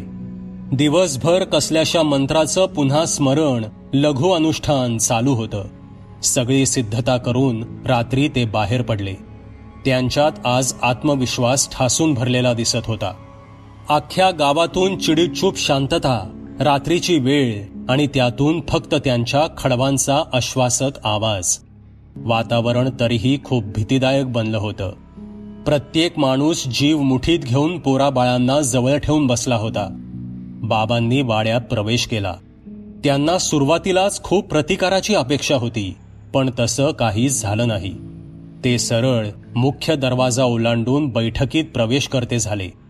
आपल्या मागे त्यांनी दार लावून घेतलं. आपलं मृगजीन अंथरून ते खाली बसले आणि त्यांनी स्वतः भोवती एक रिंगण आखून घेतलं. ते रिंगण सकाळीच त्यांनी केलेल्या हवनाचं भस्म होतं. त्यात त्यांनी विविध वस्तू समोर मांडून ठेवल्या. नारळ कलश, हळद कुंकू, अक्षता, रुद्राक्षमाळा ह्या सगळ्याची मांडामांड करून त्यांनी आपली स्फटिकाची सिद्ध माळ बाहेर काढली. सगळ्या गोष्टी ते शांतपणे बघत होते. जसजसा इकडे त्यांचा जप सुरू झाला तसतसा इकडे त्याला होणारा त्रास वाढला. बाबा मुख्य दरवाजाकडे पाठ करून बसले होते. त्यांना समोर वरच्या माडीवर जाणारा एक जिना दिसत होता. किर्र अंधारात बाबांना 2 डोळे आग ओकताना दिसत होते. ते सावकाश खाली उतरू लागलं. त्याच्या घशातली घरघर वाढत गेली. ते अस्वस्थ होत होतं. त्याला होणारा त्रास बाबांच्या लक्षात आला. त्याने प्रतिकार करायला सुरुवात केली. बाबांवर ते हल्ले चढवायला लागलं. बाबांनी देखील प्रतिकाराची प्रखरता वाढवली. त्याच्या प्रत्येक वारासोबत बाबांचं रक्षा कवच हळूहळू क्षीण होत होतं. पण बाबांना स्वतःवर विश्वास होता. त्याने आता निकाराचा लढा द्यायला सुरुवात केली. एका क्षणी बाबांचं रक्षा कवच तुटून पडलं. त्याला वाटलं आता फक्त एकच वार की बाबा संपणार. पण बाबाही कच्च्या गुरुचे चेले नव्हते. बाबाही स्वतःचं कवच तुटण्याचीच वाट बघत होते. बाबांनी त्यांच्या गुरुने दिलेला एक मणी त्याच्या दिशेनं भिरकावला आणि क्षणात त्याची घरघर एका किंकाळीमध्ये बदलली. ते तडफडू लागलं. बाबांना आनंद झाला. आता काहीच क्षणात त्याचा अंत निश्चित झाला असं बाबांना वाटलं आणि नेमकं त्याच क्षणी बाबा ढिले पडले. ते जे इतक्या जणांना घाबरवून सोडत होतं ते निव्वळ एक प्यादं होतं. ते अण्णांचं प्रेत होतं. त्याला मर्यादा होत्या, तरीही ते इतकं शक्तिमान होतं. त्याच्याच पाठीमागे तो होता ज्याने हा सगळा खेळ मांडला होता. त्याला अशा मण्यांनी काही फरक पडला नव्हता. त्याने एक वार केला आणि बाबा जागीच ठार झाले. त्याच्या वारात ताकदच तेवढी होती. एखादं कुत्रं पायाशी घोळावं तसं अण्णांचं ते प्रेत त्याच्या पायाशी घोळत राहिलं. त्याची आज्ञा मिळाल्यावर त्यांनी बाबांचं रक्तही शोषून घेऊन त्यांना वाड्याबाहेर भिरकावून दिलं आणि ते स्वतःच्या गुरमीत निर्विकारपणे बाबांच्या देहाकडे बघत तरंगत राहिलं. जसा परमेश्वर दैवी असतो तसाच काळ्या जगताचा सर्वेसर्वा खुद्द सैतान आतापासून मैदानात उतरला होता. हा होता भूतकाळ. आता आपण पुन्हा वर्तमानात नीरजकडे वळू. नीरजच्या अंगात सडकून ताप भरला होता. सुवर्णा त्याच्या डोक्यावर थंड पाण्याच्या पट्ट्यांमागून पट्ट्या ठेवत होती. तापाच्या ग्लानीत तो जंगल, गाव, रोया असं काहीसं बडबडत होता. सुवर्णाचा धीर आता सुटत चालला होता. तिला या सगळ्या गोष्टींची पूर्वकल्पना होती. म्हणूनच तिने प्रसंगावधान राखून तिच्या वडिलांना फोन करून इकडे बोलावून घेतलं होतं. कठीण प्रसंगी वडीलधाऱ्या माणसांचा आधार मिळावा ही अपेक्षा तर होतीच, पण त्याही आधी ते आध्यात्मिक क्षेत्रातले नावाजलेले, आध्यात्मिक बैठक पक्की असलेले साधक होते. संसारात राहून अलिप्तपणा कसा ठेवावा याची शिकवण ते लोकांना कायम देत असत. त्यांनी ते तातडीनं पोचत असल्याचा निरोप दिला. पण दुपार टळून देखील आपले वडील आले नाहीत हे बघून आणि नीरजची परिस्थिती बघून सुवर्णा खचत चालली होती. संध्याकाळी 5च्या ठोकेला सुवर्णाचे वडील दादासाहेब देसाई लेकीच्या दारात हजर झाले. त्यांच्यासोबत एक पांढरा सुती सदरा आणि लेंगा घातलेले एक गृहस्थ देखील आले होते. स्वामी नाव त्यांचं. स्वामी आणि दादासाहेब यांचे संबंध फार जुने होते. ते एकमेकांचे गुरुबंधू होते. पुढे दादासाहेब लग्न करून संसारी झाले, तर स्वामी त्यांच्या गुरूंनंतर त्यांच्या स्थानी पोचून अविवाहित राहिले. पण जुना स्नेह कायम होता. स्वामी दिसल्याबरोबर सुवर्णाने त्यांचे पाय धरले आणि तिच्या सहनशीलतेचा बांध फुटला. स्वामी काका, माझ्या नवऱ्याला वाचवा हो, तो नसत्या फंदात अडकून पडलाय, असं म्हणून ती त्यांच्या पायाला अश्रूंनी जणू अभिषेक घालू लागली. तिला तिच्या वडिलांकडे सोपवून स्वामी बेडरूमकडे वळाले. स्वामींनी नीरजचा औरा बघितला. अतिशय काळवणलेला त्याचा औरा बघून स्वामीही जरा वेळ स्तब्ध झाले. लवकरच गतप्राण होणाऱ्या माणसाच्या औराशी मिळतीजुळती ही लक्षणं होती. लवकरच काहीतरी करायला हवं हे वाटून सदैव तयारीतच निघणाऱ्या त्यांच्या सवयीचं त्याही परिस्थितीत कौतुक वाटलं. त्यांनी त्यांच्या ठेवणीमधील एक उदबत्ती काढली. ही उदबत्ती काही बाजारात मिळणाऱ्या सुगंधी उदबत्तीसारखी नव्हती. स्वामींच्या गुरुपरंपरेने वर्षानुवर्ष जपलेल्या पारंपरिक वृक्षवाटिका आणि काही गूढ जंगलांमधून उगवणारी विशिष्ट झुडपं यांच्या रस पाल्यापासून बनलेली आणि नेमक्या क्षणी कामाला येणारी ही उदबत्ती होती. स्वामींकडे वेगवेगळ्या प्रसंगी लावता येण्यासारख्या आणि अशा बऱ्याच परिस्थिती नियंत्रणात आणण्यासाठी वेगवेगळ्या उदबत्त्या होत्या. त्यांची कार्यपद्धती फक्त स्वामींनाच माहीत होती. ती उदबत्ती लावताच बेडरूमचं रूप पालटू लागलं. जसजसा त्याचा सुवास इतरत्र पसरू लागला तसतसा बडबडणारा नीरज हळूहळू शांत होऊ लागला आणि 15 मिनिटात नीरज शांत झोपून गेला. स्वामी बाहेर आले. तशाच आणखी 2 उदबत्त्या सुवर्णाच्या हातात देऊन ते सांगू लागले, ही उदबत्ती सारखी लावून ठेव. आत्ताची संपायला 3 तास लागतील. त्यानंतर ही लाव आणि मग जर ताप पूर्णपणे उतरला नाही तर ही 3री लाव. तोपर्यंत मी आणि दादा जरा बाहेर जाऊन येतोच. तिने पाणी समोर आणताच हाताने स्वामी नको म्हटले आणि ते आणि दादा निघू लागले. दरवेळी आणि आत्ताही इतक्या प्रेमाने वागणाऱ्या तिच्या आवडत्या स्वामी काकांनी आज तिच्या घरचं पाणीही घेऊ नये यातच तिला प्रसंगाची कल्पना आली. स्वामी आणि दादासाहेब आल्यापावली निघून गेले ते थेट स्वामींच्या बंगल्यावर. शहराच्या दुसऱ्या टोकाला असलेला काहीसा आदवस्तीत स्वामींचा बंगला होता. म्हटला तर एकाकी, म्हटला तर हाकेच्या अंतरावर. अंगणात खूप सारी फुलझाडे, एक नारळाचं उंच झाड आणि काही वेली अगदी डौलाने उभ्या होत्या. बंगला दुमजली आणि टुमदार होता. समोर प्रशस्त अशी ओसरी होती. तिथे एक झोपाळा आणि समोर 2 खुर्च्या होत्या. दादांना तिथे बसायला सांगून स्वामी आत गेले आणि 15 मिनिटात आंघोळ करून पुन्हा बाहेर आले. आधीच काळजीत असलेल्या दादांना स्वामींच्या या कृतीने अक्षरशः घाबरायला झालं. स्वामी, इतकं भयंकर? असं काय लागलंय नीरजच्या मागे की तुझ्यासारख्या सिद्ध माणसाला सुद्धा सुचिरभूत व्हावं लागलं? दादा डबडबलेल्या डोळ्यांना थोपवत म्हणाले. स्वामींनी हाताच्या खुणेनेच थोपवून दादांच्या भोवती गोमूत्र शिंपडलं आणि ते बोलू लागले. दादा, अरे हे तुला वाटतं तितकं सोपं नाहीये. ही नजर किंवा भानामती किंवा करणीही नाहीये. ते तर तूही उतरवू शकला असतास. पण गुरुजींनी तुला माझ्याकडे येण्याची बुद्धी का दिली याचा विचार केलायस का कधी? तू लेकीच्या काळजीत होतास म्हणून तुझं लक्ष गेलं नाही. पण मी सगळ्या गोष्टी टिपून आलोय आणि त्यासाठीच नीरजचा एक केस सुद्धा घेऊन आलोय. मी आता नक्की काय झालंय हे बघायला बसणार आहे. तू इकडे बाहेर बसून तुझी साधना कर. मला आतून वाटतंय की हे नैनिताल सारखं काहीतरी असणार आहे. दादांच्या डोळ्यांनी इतका वेळ अडवून ठेवलेल्या पाण्याला आता खळकन वाट मिळाली. स्वामी चेष्टा करणं शक्यच नव्हतं आणि या बाबतीत तर नाहीच नाही. सुवर्णा त्यांनाही मुलीसारखीच होती. अरे स्वामी, असं काय बोलतोयस तू? तुझ्याकडून चूक झाली असणार आहे. तू बस ध्यानाला, मीही बसतो. तू पुन्हा एकदा तपास. अरे ज्या घटनेनंतर मला आईने शपथ घालून हे सगळं सोडायला लावलं ते माझ्याच मुलीच्या आयुष्यात? बघू, आण तो केस, मी बघतो, दादा म्हणाले. पण स्वामींनी तो केस दादांना द्यायला स्पष्ट नकार दिला आणि ते त्यांच्या खास ध्यान खोलीत जायला निघाले. इकडे दादांनी सुद्धा बैठक खोलीत आसनावर ठाण मांडलं. स्वामींची ध्यान खोली हे एक स्वतंत्र जग होतं.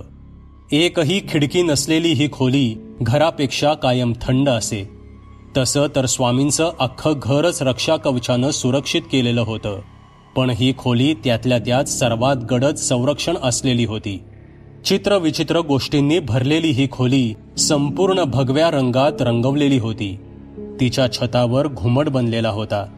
त्यावर सगळ्यात आधी मातकट, मग हिरवा, आकाशी, मग निळा, मग सोनेरी, मग काळा आणि सर्वात शेवटी पांढरा रंग कळसाला होता.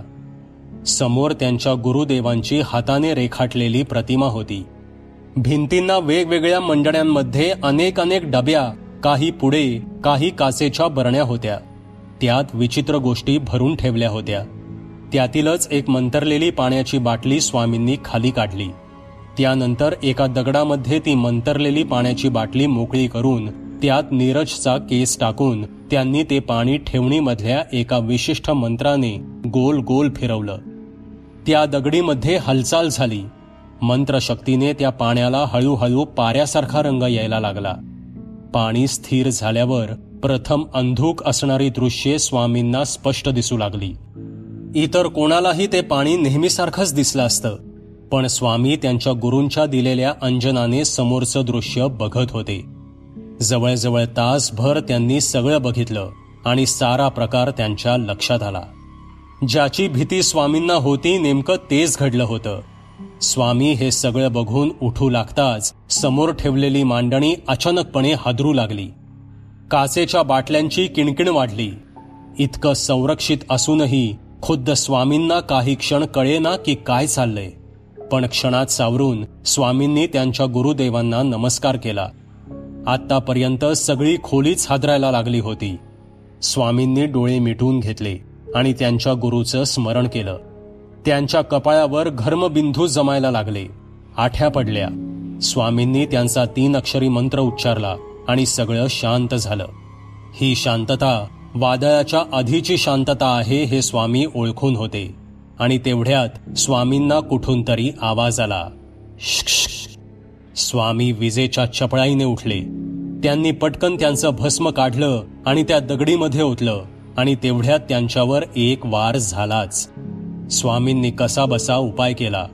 भस्म टाकताच ते तोंडाने मंत्र पुटपुटू लागले. क्षणात प्रचंड उष्णता त्या खोलीत निर्माण झाली आणि दगडीमध्ये सभोवतालची हवा खेचली जाऊ लागली. तिथली मिती, तिथले नियम, तिथल्या कणाकणात एका वेगळ्याच प्रवाहाचा संचार होऊ लागला आणि जाताना एक गडगडाटी हास्यासकट हेटाळणीच्या सुरात स्वामींना एक वाक्य ऐकू आलं. यात पडलास तर तुझी ही अवस्था बाबांसारखी करायला वेळ लागायचा नाही मला. आणि सगळं शांत झालं. क्षण दोन क्षण घडलेल्या या प्रकारात स्वामींची खूप शक्ती खर्ची पडली होती. स्वामींना खूप थकल्यासारखं झालं. आहे तिथेच ते 15-20 मिनिटं पडून राहिले. शेवटी सावकाश उठून ते खोलीबाहेर आले. बाहेर आल्यावर दादासाहेब देखील काहीशा त्याच अवस्थेत खोलीत पडल्यासारखे दिसले. त्यांच्या चेहऱ्यावर देखील मूर्तिमंत भीती उतरली होती. पडल्या पडल्या ते इतकंच म्हणाले, तुझा अंदाज खरा ठरला स्वामी, ही नैनितालचीच पुनरावृत्ती आहे. आणि इतके बोलून दादा बेशुद्ध पडले. स्वामींनी दादांना आपल्या घरीच ठेवून घेतलं. आता हलगर्जीपणा करून चालणार नव्हतं. त्याची अपरिमित ताकद स्वतः स्वामींनी अनुभवली होती. या अगोदर ते तुलनेने नवीन होते. दादा आणि ते त्यांच्या गुरुदेवांसोबत नव्यानेच जायला लागले होते. तेव्हा एकदा नैनितालमध्ये त्यांनी याच शक्तीशी सामना केला होता. पण तेव्हा जबाबदारी त्यांच्यावर नव्हती. गुरुदेवांनी स्वामी आणि दादांची प्राणरक्षा स्वतःचा प्राण अर्पण करून केली होती. आता गुरुदेवांच्या जागेवर स्वामी स्वतः होते. त्यांना त्यांच्या प्राणाची फिकीर नव्हती. जगी जन्म मृत्यू असे खेळ ज्यांचा, या उक्तीप्रमाणेच ते आयुष्यभर जगले. निर्वाणीच्या वेळी प्राणांची आहुती द्यावी लागली तरी बेहत्तर, पण आपल्या लेकीचा संसार असा उद्ध्वस्त होऊ देणार नाही हे त्यांनी ठरवलं. मनाचा निर्धार पक्का झाला आणि आतूनच त्यांना एक नवी उमेद जाणवू लागली. त्यांनी फोन करून नीरजच्या तब्येतीची चौकशी केली. नीरजचा ताप उतरला होता.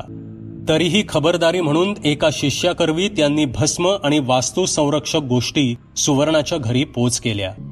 वेळ खूप कमी राहिला होता. दुसऱ्या दिवशी सकाळी भल्या पहाटे स्वामींनी दादांना उठवलं. दोघांनी नित्यकर्म आटपून बंगल्यात बैठकीमध्ये जपाला सुरुवात केली. दादांच्या रक्तचंदनी आणि स्वामींच्या स्फटिकांच्या 108 माळ्यांच्या मण्यांची 108 आवर्तनं त्या दोघांनी पूर्ण केली. कालच्या लढ्यात लयाला गेलेली शक्ती पुन्हा संस्थापित करून त्यांनी हवनाला सुरुवात केली.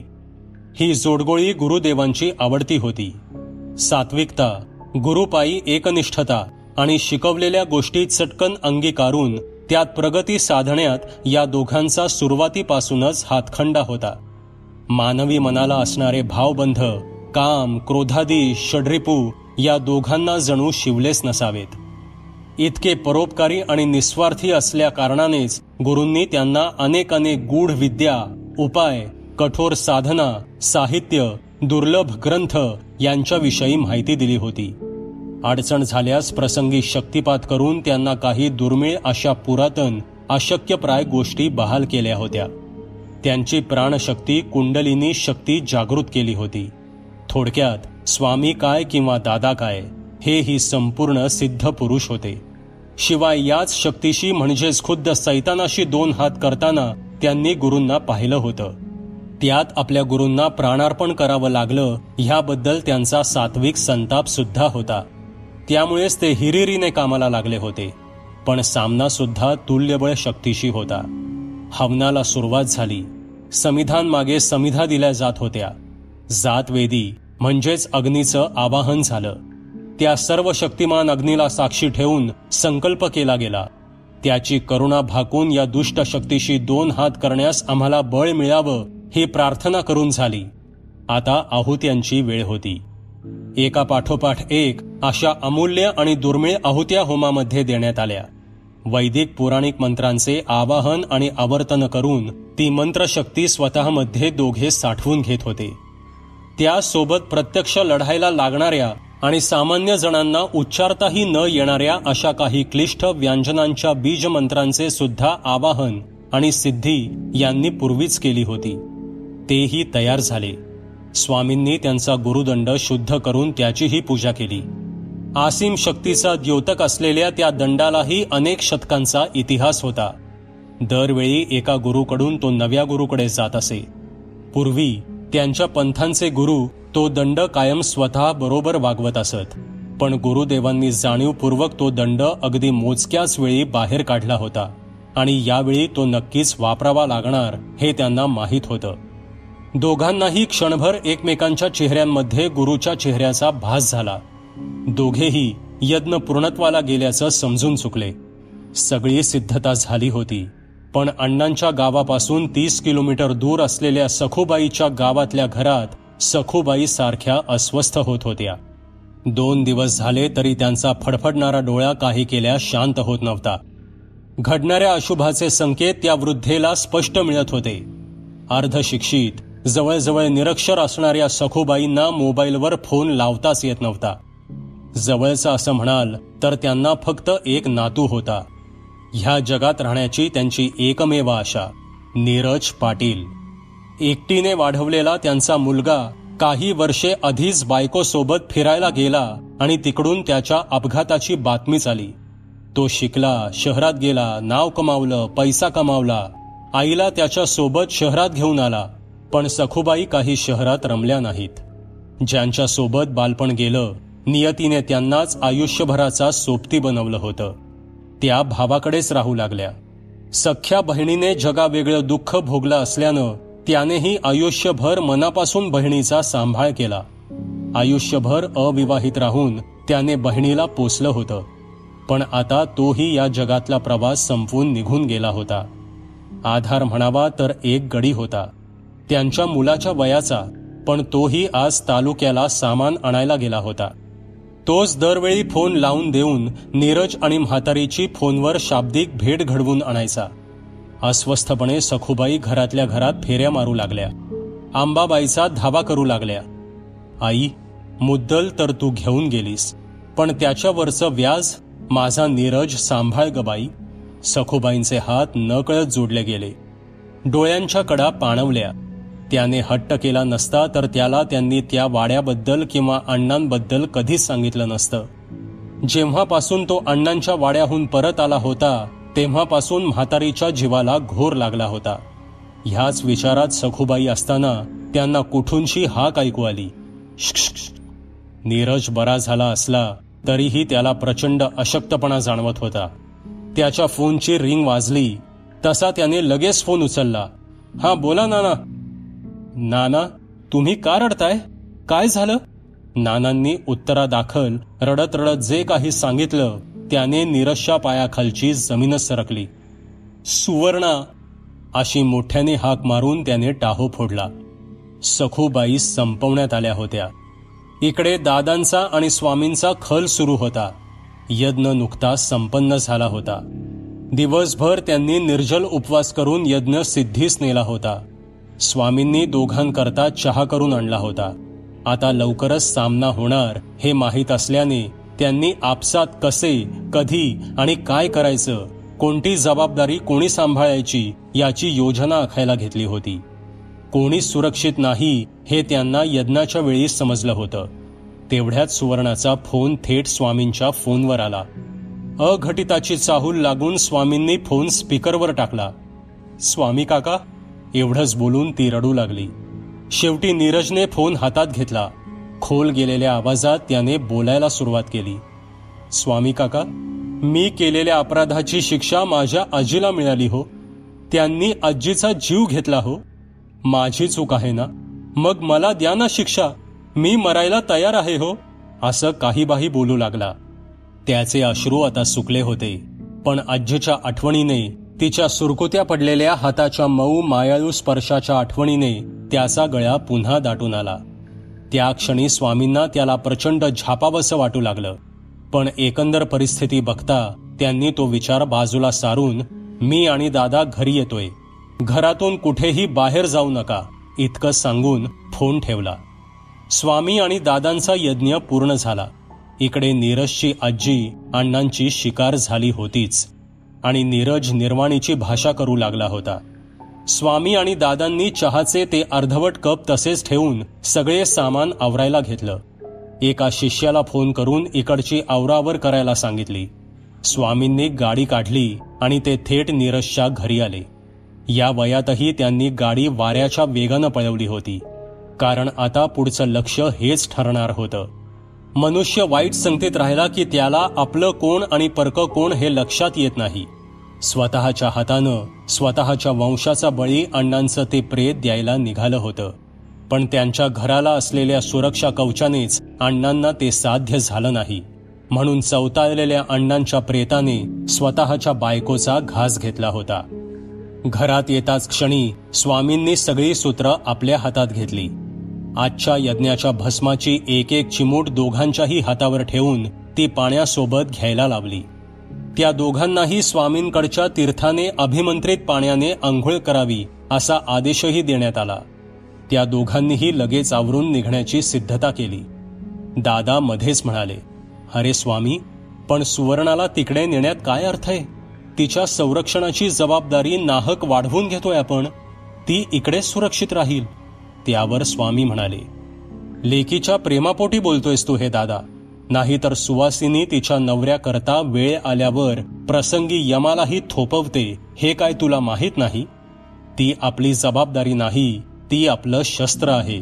साक्षात तुला, मला किंवा गुरुदेवांना सुद्धा जे जमणार नाही ते वेळ येताच हे करून जाईल. बघशीलच तू. इतक्यात दोघेही आवरून रूम बाहेर आले. गाडीजवळ जाताच त्यावर ओढलेली नखे त्यांना स्पष्ट दिसत होती. याचाच अर्थ ते स्वस्थ बसणार नव्हतं. पण स्वामींनी संभाव्य धोका ओळखून त्यांच्या पाशीच्या सगळ्याच गोष्टींवर रक्षा कवच टाकून ठेवलं होतं. शेवटच्या युद्धातला पहिला वार त्याने केला होता आणि तो फुकट देखील गेला होता. स्वामींच्या चेहऱ्यावर समाधान लोटलं. तशीच गाडी घेऊन ते नीरजच्या मूळ गावी निघाले. वाटेत प्रत्येक जण त्या गाडीकडे विचित्रपणे बघत होता, पण स्वामींना त्याची फिकीर नव्हती. साधारण 2 तासांच्या प्रवासानंतर गाडी अण्णांच्या गावी येऊन पोचली. रात्र बरीच झाली होती. 50-60 वर्षाआधी जे घडून गेलं होतं त्यानंतर गावात अलिखित नियम झाला होता की गावात सूर्यास्तानंतर कोणीही घराबाहेर पाऊल टाकायचं नाही. हा नियम जवळजवळ 2 पिढ्या पाळला गेला होता. पण आताशा लोकांना नव्याने प्रचिती येऊ लागली होती. शेजारी झोपलेल्या आपल्या नवऱ्याचे आवाज बायकोला बाहेरून यायचे. शेजारचा माणूस शेतावर काहीबाही झाल्याचा बहाणा करून आवाज द्यायचा आणि सकाळी विचारायला गेल्यावर त्या बाबतीत कसलीही माहिती त्याला नसायची. सगळेच जण पुन्हा भेदरलेल्या अवस्थेत जगायला लागले होते. आज या सगळ्याचा अंत करायला म्हणूनच स्वामी निघाले होते. स्वामी कुठे आहेत हे फक्त असंख्य शिष्यांपैकी त्यांच्या पट्ट शिष्यालाच माहीत होतं. कारण आपण या लढ्यातून परत येऊ की नाही हे त्यांना त्यांचंच माहीत नव्हतं. निर्वाणीचा निरोप घेऊन निघताच आलं नसतं. त्यांच्यासाठी त्यांच्या सगळ्याच शिष्यांनी जीव दिला असता आणि स्वामींना ते नको होतं. गावात पोचल्यावर नीरजने त्यांना वाड्याकडचा रस्ता दाखवला. लौकिक अर्थाने आपल्याच असणाऱ्या त्या वाड्यामध्ये पुन्हा जावं लागणार होतं. त्यामुळे त्याला प्रचंड भीती वाटत होती. त्याचं अंग विचारानेही थरथरू लागलं होतं. पण सुवर्णाने त्याला आधार दिला. स्वामी आणि दादा आपल्या सोबत आहेत याची जाणीव देऊन आधार दिला. तसा नीरज शांत झाला. होता करता ते वाड्यापाशी आले. पूर्वी आजूबाजूला बाकीच्यांची घरं होती, पण या वाड्याच्या प्रतापामुळे लोक राहती जागा सोडून गावात दुसऱ्या ठिकाणी गेले होते. आता वाडा अक्षरशः एकाकी वाटत होता. जिकडे मानवी वस्ती राहत नाही, निसर्ग ती जागा पुन्हा आपल्या ताब्यात घेतो. वाड्याच्या आसपास जंगल सदृश्य परिस्थिती झाली होती. स्वामी गाडीतून खाली उतरले. त्यांच्या मागोमाग सुवर्णा आणि नीरजला आणलेल्या सामानासोबतच बसायला सांगून दादाही उतरले. आता दोघांची नजर आसपासच्या धोक्याला शोधत होती. दोघांनीही तोंडातल्या तोंडात मंत्रजप सुरू ठेवून खुणेनेच त्या दोघांना उतरायला सांगितलं. दादा पुढे, त्यांच्या मागे हे दोघे जण आणि सगळ्यात मागे स्वामी असे चालत ते वाड्याच्या आत प्रवेश करते झाले. दिंडी दरवाजाची करकर अक्षरशः भयान वाटत होती. एक वेळ दादांच्याही अंगावर काटा आला, पण काही न दाखवून लेकीच्या प्रेमापोटी आणि त्या सैतानाच्या अंतासाठी जीवावर उदार होऊन दादांनी उजवं पाऊल वाड्यात टाकलं. त्यांच्या मागोमाग नीरज आणि सुवर्णा आत गेले. स्वामींनी आत शिरताना त्यांच्या नजरेच्या तिरप्या कटाक्षाने बाजूच्याच झाडामागे रागाने घृणेने त्यांना बघत उभं असलेलं ते बघून घेतलं. आत असणारा चौक, त्या वाड्याची प्रशस्तता भव्य दिव्यता गतकाळाच्या वैभवाची साक्ष देत होते. आत्ता पूर्णपणे ओसाड झालेल्या त्या वास्तूमधून वास्तुपुरुष कधीच निघून गेला होता. कारण त्या भव्यतेत सुद्धा एक दाट काळी छाया, एक औदास्य, एक निर्जीवत्व दिसत होतं आणि सोबतीला होती एक जबरदस्त भीती, जिने या वास्तूला कणाकणानं व्यापून टाकलं होतं. जागोजागी उगवलेली पिंपळं, वडाची छोटी मोठी झाडं बघता क्षणी आत्म्याचा थरकाप उडवत होती. जोडी वरून शांत वाटत असली तरीही आतून ती कमालीची अस्वस्थ होती. कारण त्यांच्यापाशी दादा किंवा स्वामी यांच्यासारखं साधनेचं बळ नव्हतं. त्यांची कमकुवत मनं भयग्रस्त झाली होती आणि वाईट शक्तींना बळ फक्त त्यानेच मिळत होतं. स्वामींनी सर्वप्रथम त्या दोघांनाही अंगारा लावला. त्यांच्या मनगटाला पंचरंगी अभिमंत्रित धागा बांधला आणि मगच ते मुख्य इमारतीत प्रवेश करते झाले. आज जाताच त्यांना एक प्रकारचा थंडावा जाणवू लागला. आतली हवा अनेक वर्षे बंद असल्याने म्हणा किंवा या शक्तीच्या सहवासाने म्हणा जड पडली होती. तिच्या चैतन्य उद्दीप्त करणं गरजेचं होतं. स्वामींनी आणलेलं सगळं सामान अजूनही हातातच होतं. सर्वप्रथम त्यांनी सोबत आणलेलं भस्म चारही दिशांना फुंकलं आणि एकाच वेळी अनेक किंकाळ्या त्या अवकाशात घुमल्या. सुवर्ण आणि नीरज प्रचंड घाबरून एकमेकांना घट्ट बिलगले. त्यांच्यासाठी ही खोली रिकामी होती, पण तसं नव्हतं. सैतान कधी एकटा येत नाही. त्याचे हस्तक तो त्या मितीतून या मितीत कायम घेऊन येतो. त्या सैतानाची सगळी पिल्लावळ वरच्या माडीकडे सरकली. स्वामींना उरावर घेतील इतकं सामर्थ्य त्यांच्यात नव्हतं. स्वामींनी भराभर सगळी सिद्धता केली. अक्षतांनी एक मंडळ तयार केलं. त्यात हे 4 लोक बसू शकतील इतकी जागा ठेवली. सर्वांना आत जायला सांगून शेवटी त्यांनी स्वतः त्या मंडळात प्रवेश केला. सुवर्ण आणि नीरज एकमेकांसमोर तर दादा आणि स्वामी समोरासमोर बसले. इथून बाहेर गेला तर जीवाला मुकाल असं सांगून त्यांनी सगळ्यांना सचेत केलं. सुवर्ण आणि नीरज तसूभरही हलणार नाहीत हे त्यांना ठाऊक होतं, पण दादांची त्यांना शाश्वती नव्हती. स्वामी पुढे म्हणाले, बाहेरून कुठलीही प्रलोभनं येतील. कदाचित तुमचे जवळचे लोक तुम्हाला दिसतील, पण तो त्याचा डाव आहे हे लक्षात ठेवा. अनुचित असं तुम्ही काहीही करणार नाही, वचन द्या, असं बोलून स्वामींनी सहेतुक दादांवर कटाक्ष टाकला. दादांनी सुद्धा मान हलवून सहमती दिली. दादांनी सगळ्यांच्या मध्ये एक मंत्र म्हणून एक अर्धी भरलेली पाण्याची काचेची बाटली ठेवली आणि त्यात एक मणी टाकला. विधीला सुरुवात झाली होती. तो मणी त्या अभिमंत्रित पाण्याच्या संपर्कात येताच तेजाने उजळून निघाला आणि वरच्या माडीवरून एक काळीज फोडून टाकणारी गर्जना ऐकू आली. स्वामींनी क्षणाचाही विलंब न लावता मोठ्याने मंत्र आवाहन केलं. दादांनी अर्धमंत्र स्वतः पूर्ण केला आणि एकाच क्षणी दोघांनी ठरवलेली हस्तमुद्रा केली. त्याच क्षणी दोघांच्या हातांना जोडणारी एक तेजमाला प्रकट झाली. त्या दोघांनी तो तेजोदंड हातात शोषून घेतला. याचाच वापर आता पुढील सामन्यासाठी ते करणार होते. असंख्य जीवात्मे एकाच वेळी चहूबाजूने येऊन त्या मंडळाला धडकत होते आणि हे दोघे त्या मंडळाला त्यांचा स्पर्श होण्याआधीच त्यांच्यावर तेजाने वार करत होते. जे त्यांना अडवता येत नव्हतं त्यांना ते रक्षा कवच अडकवत होतं, पण या कार्यात ते मंडळ क्षीण होत होतं. तितक्यात एक जोराचा वारा आला. खिडक्या आपटून धडधड आवाज होऊ लागला. काचांचे तुकडे बिंदिक्त मंडळात घुसून चौघांना जखमी करू लागले. चारहीकडून होणारे प्रेत आत्म्यांचे हल्ले सुरूच होते. त्यात ही भर पडल्याने स्वामींनी सगळा भार मंडळाच्या रक्षा कवचावर ठेवून वात शांती मंत्र उच्चारला. तसं सगळं वातावरण शांत झालं. भयंकर किंकाळ्या, क्रूर हास्य आणि समोरच्याला खिजवण्याची कला त्या आत्म्यांना चांगलीच ठाऊक होती. तितक्यात अण्णांचे प्रेत बाहेरून बैठकीत प्रवेश करते झाले. त्यांनी एकाच वारात ते मंडळ नष्ट करून जणू स्वामींची ढालच काढून घेतली. क्षणाचाही विलंब न करता दादांनी हातातली तेजोमय माला चहूबाजूंनी फिरवून एकाच वेळी सगळ्या प्रेतात्मा नष्ट केल्या. त्या आधीच करता आल्या असत्या, पण रक्षा कवचाने तो वार स्वतःलाही लागू शकला असता. स्वामींनी अण्णांच्या प्रेताशी उभा डाव मांडला. दैवी शक्तींचा आणि असुरी शक्तीचा तुंबळ खेळ सुरू झाला. अण्णा गेल्या काळात भरपूर ताकदवान झाले होते. त्यांना थोपवून धरत धरत स्वामी विचार करू लागले. काहीतरी चुकत होतं. त्यांच्या हातून काहीतरी सुटत होतं आणि वीज पडावी तशी त्यांनी दादांना हाक दिली. दादा, तिकडे बघ, म्हणून दादा मागे वळून जिन्याकडे बघायला लागले आणि त्यांना हादरास बसला. तो सैतान वरच्या पायरीवरून तरंगत नीरजकडे एकटक बघत होता. नीरजची ही नजर त्याच्याचकडे लागली होती. नजरबंदी झाली होती. नीरज हातातून जाणार आणि तो गेला तर हा खेळ साक्षात परमेश्वर सुद्धा जिंकू शकणार नाही हे स्वामींना माहीत होतं. स्वामींना आपल्या गुरुदंडाची आठवण झाली, पण तो कुठेच दिसत नव्हता. तो असल्याशिवाय आपण या सैतानाशी लढू शकणार नाही हे त्यांना माहीत होतं. पण नेमका तोच गाडीत राहिला होता आणि आता तो जाऊन आणणं शक्य नव्हतं. स्वामी जीवाची पर्वा न करता त्या दोघांमध्ये उभे राहिले. तसा नीरज भानावर आला. इकडे दादा शर्थीची झुंज देत होते, पण अण्णांचे प्रेत दादांना भारी पडू लागलं होतं. पुन्हा पराभव होणार हे दोघांनाही कळून चुकलं, पण ते हार मानणाऱ्यातले नव्हते.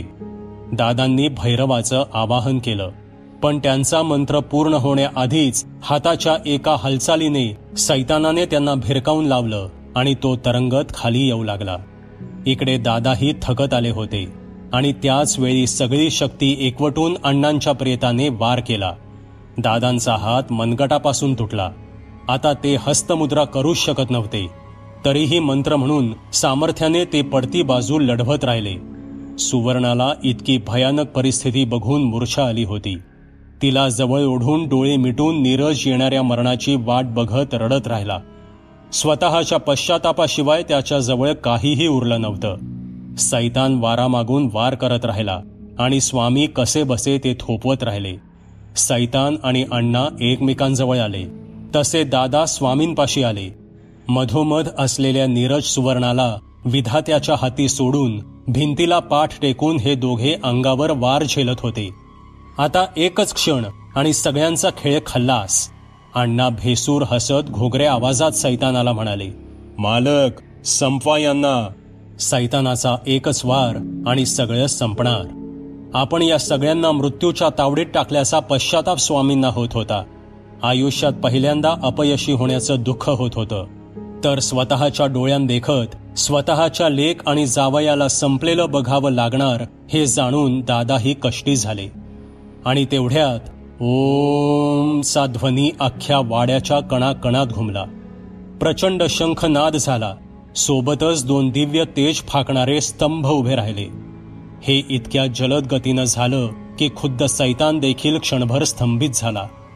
त्या स्तंभातून अत्यंत तेजस्वी अशा दोन अस्पष्ट आकृत्या बाहेर आल्या आणि ते स्तंभ अदृश्य झाले. विजेच्या चपळाईने त्या दोन्ही आकृत्यांनी सैतान आणि अण्णांवर जबरदस्त वार केले. त्यांच्या वाराची तीव्रता इतकी भयंकर होती की त्या तेजाने दोघेही मागे हटू लागले. स्वामी आणि दादांच्या अंगात विलक्षण ऊर्जेचा प्रवाह दौडू लागला, कारण त्यातल्या एका तेजस्वी आकृतीला त्यांनी ओळखलं होतं. आपल्या दोन पट्ट शिष्यांसाठी गुरुदेव स्वतः मैदानात उतरले होते. दोन्हीकडून वार पलटवार सुरू होते. स्वामी उभे राहिले. दादांनाही त्यांनी उभं केलं आणि ते पुन्हा लढायला सज्ज झाले. गुरुदेवांनी स्वामी अशी हाक मारून गाडीत राहिलेला दंड त्यांच्याकडे फेकला. स्वामींनी तो वरच्यावर झेलून संपूर्ण ताकदीने त्याचं खालचं टोक जमिनीवर आपटलं. हा वार इतका भीषण होता की अख्खा वाडा हादरून गेला. त्यातून निघालेल्या भयानक किरणांनी स्वामी वारा मागून वार करत होते. त्वेषाने आघात करत स्वामींनी ती सैतानी शक्ती जेरबंद करून टाकली. अण्णा तर त्या शक्तीच्या मागेच लपून बसले होते. दादा आणि स्वामींच्या मागे त्या दोन दिव्य आकृत्या जमिनीपासून काही अंतरावर तरंगत होत्या. दादांनी क्षणात तिथल्या अवकाशात एक विवर बनवलं आणि स्वामी, आत्ता लगेच, असं म्हणून स्वामींना हाक मारली. स्वामींनी त्या दंडाने त्या सैतानाला आणि अण्णांना अधांतरी उचललं आणि त्या विवरात टाकून दिलं. ते विवर म्हणजे एका वेगळ्या मितीतलं प्रवेशद्वार होतं. जसा तो सैतान त्या मांत्रिकाच्या प्रवेशद्वारामधून या मितीत आला होता, तसाच दादांनी निर्माण केलेल्या विवरातून निघून गेला आणि सोबत गेला या 60 वर्षांच्या काळ्या रात्रीला जागवणारा अण्णा. दादांनी ते विवर बंद केलं आणि सगळ्याचा नायनाट झाला. पहाट होण्याकरता तासभर अवकाश होता. ब्रह्ममुहूर्तावर सैतानी असुरी शक्तींचा नायनाट करून दैवी शक्तीने पुन्हा विजय प्राप्त केला होता. दोन्ही दिव्य मूर्ती समोर करून स्वामी आणि दादांनी दोघांना वंदन केलं. ती दुसरी मूर्ती म्हणजे बाबा होते, ज्यांनी याआधी सुद्धा लढाई लोककल्याणासाठी लढली होती. त्यांची अर्धवट राहिलेली लढाई त्यांनी दुसऱ्या मितीत येऊन पूर्ण केली होती. स्वामी म्हणाले, गुरुदेव, आपण यांना नष्ट कधी करू शकू? अब्जावधी वर्ष हा लढा चालूच आहे. आपण जर ही शक्ती नष्ट केली असती तर इथून पुढे अशा घटनाच घडल्या नसत्या. त्यावर गुरुदेव म्हणाले, या जगात जशी दैवी शक्ती आहे तशी सैतानी शक्ती सुद्धा आहे असं समजणंच मुळात चूक आहे.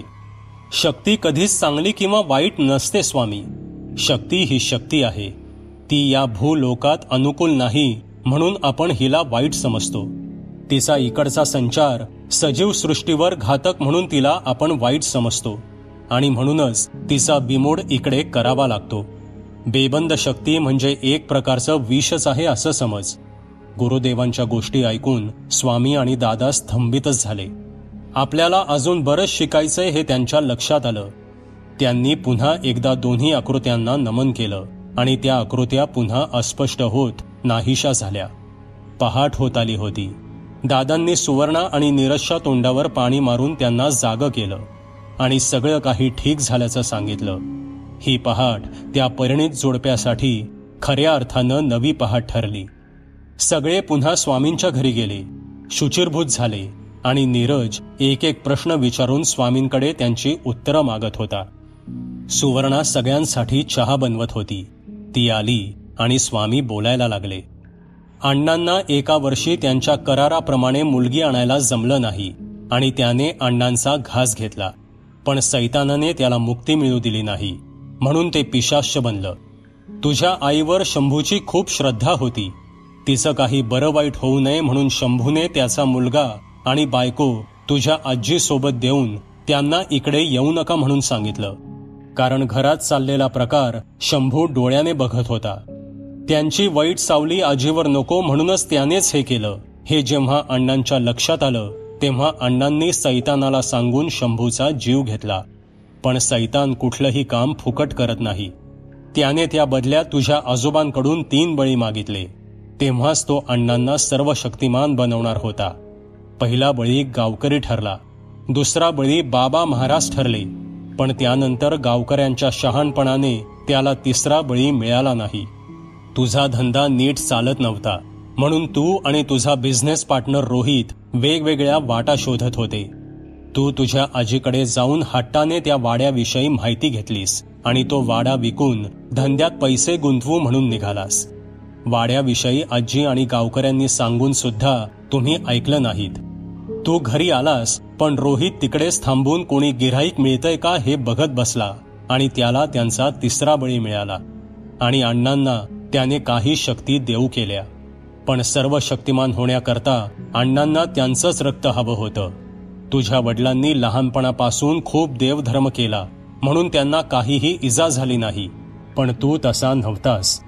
तुला ही पुराणातली वांगी वाटायची आणि त्यांनी नेमकं हेच ताडलं आणि संधीची वाट बघत बसले. विनाशकाले विपरीत बुद्धी या उपक्तीनुसार तुला त्या वाड्याची हाव लागली आणि पुढचं सगळं घडत गेलं. नीरजने माफी मागून त्याच्याकडून झालेल्या अपराधाची क्षमायाचना केली आणि पुन्हा त्या वाटेला जाणार नाही म्हणून सांगितलं. सगळं शांत झालं होतं. गावकरीही पुन्हा पूर्वपदावर आले होते. 20-30 वर्षे निघून गेली तरी वाड्याकडे कोणी फिरकत नव्हतं. त्याचाच फायदा घेऊन संतोष शेजारच्या काजलला घेऊन वाड्याकडे गेला. इकडे तिचा नवराच काय कोणीच येणं शक्य नव्हतं. अनवरस नात्यासाठी ही जागा त्यांना उत्तम वाटली. वासनेचा बहर ओसरल्यावर ते कपडे घालून निघणार तेवढ्यात त्यांना पाठीमागून हाक ऐकू आली. मित्रांनो, ही कथा तुम्हाला कशी वाटली ते कॉमेंटमध्ये नक्की सांगा. पुन्हा भेटूयात अशाच एका भयकथेसोबत. धन्यवाद. सबस्क्राईब करा एटी स्टोरी टेलर चॅनलला आणि बेल आयकन दाबून ऑलवर क्लिक करा आमचे व्हिडिओज सगळ्यात आधी बघण्यासाठी.